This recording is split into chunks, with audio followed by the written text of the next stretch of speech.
right now I'm in Central Park in Carthage, Missouri. Carthage, Missouri is a town of about 12,000 people located an hour and a half straight north of Fayetteville. I grew up in Carthage, Missouri, so this town holds a special place in my heart.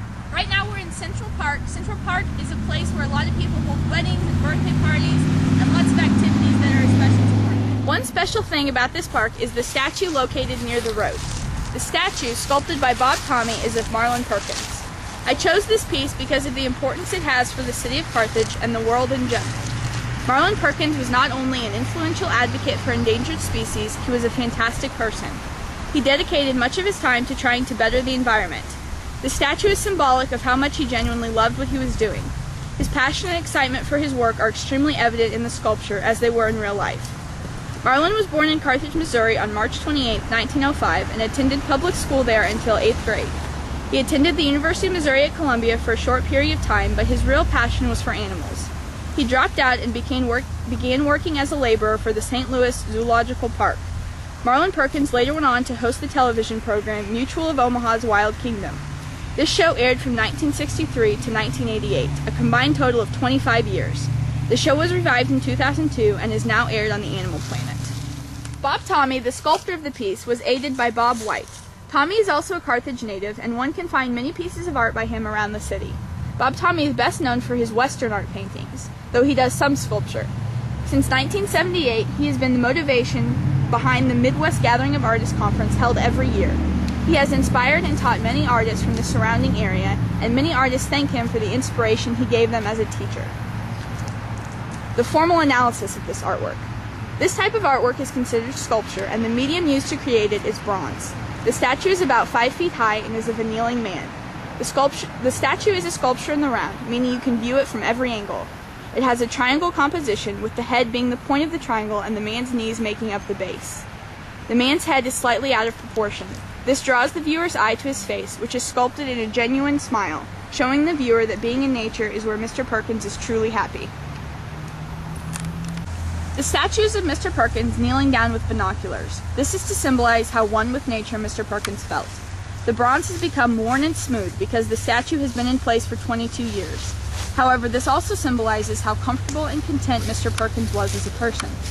Perkins is depicted wearing his standard short-sleeve, button-down shirt and slacks, which is what he always wore while hosting the show Wild Kingdom. His pose is very naturalistic. His slacks are slightly wrinkled, and you can see the veins in his arms and hands. The artist did a fantastic job of portraying the statue. It looks exactly like the real man. His hair is slicked back and appears to be in perfect rows, much like the early Egyptian sculptures whose hair was in perfect rows.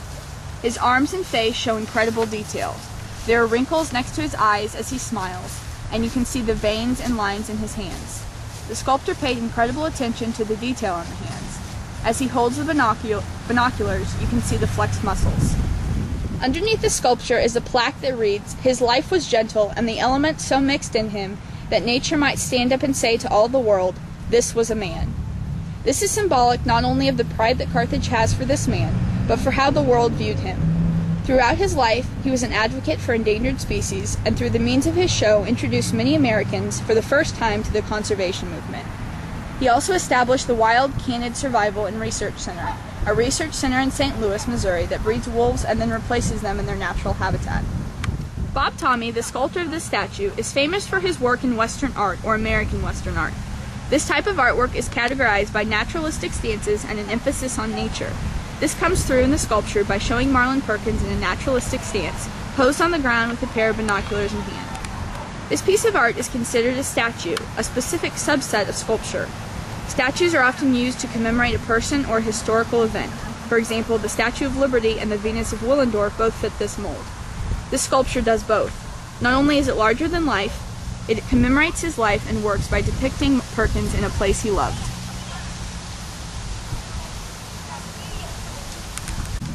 The methodology of this piece is unique in that the artist both idealizes the man and portrays him in a naturalistic way. The artist sculpts the man in a way he would want to be remembered, and how he often is portrayed. However, this is also imagined because Bob Tommy did not sculpt him from real life. In fact, he sculpted him nearly 3 years after he had passed away. He also sculpted him as he appeared in the middle of his life, not how he appeared when he passed on. Because of these reasons, the methodology of this piece of artwork is complex. The artist shows his hand by making the bronze completely smooth, unlike how it would appear in real life. The particular methodology used for this piece would be biography.